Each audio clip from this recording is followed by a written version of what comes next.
Sanibonani-ke we guys, namhlanje senzeni nanka ama-beef tacos. Awuzukudinga nokuthi uzuye esitolo othenga ama-taco shells, sizowenza khona la.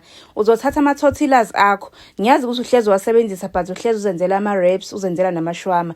Namhlanje-ke akumisa kancane lokho wenze nanka ama-tacos. Ebese-ke kufaka amafutha amancane epanini lakho, ufaka ama-tortillas akho ozobe usuwasike ngenkomishi ukuze ebe usize omncane yabo. Bese-ke uwafaka emafutheni kanje uwabhende ukuze phela emise okwama-taco shells lawa sesitolo ngempela. And then uthatha usawoti wakho uthela ngaphezulu ukuze ebe ne-taste nawo engavesane nje athule athi du. Bese-ke uthatha i-beef yakho. Uma ungathandi we-beef ungenza nanoma ngayiphi-ke inyama othanda ukuyisebenzisa.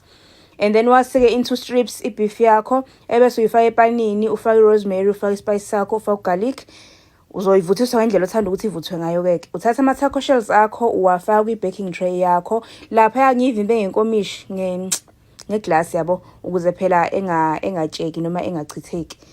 Ngase ngaqala ngafaka ucheese, ngafaka i-beef yami, ngafaka futhi ucheese omunye. Ucheese wami ngimixe i-cheddar ne-mozzarella and then ngase ngifaka i-sweet chili ngaphezulu keke. Bese-ke masuqedile uyabheka mina ngibheke for 4 minutes benze ucheese wami uzumelithe kahle. Guys, ngeke uzuyisole ave emnandi lamathakho.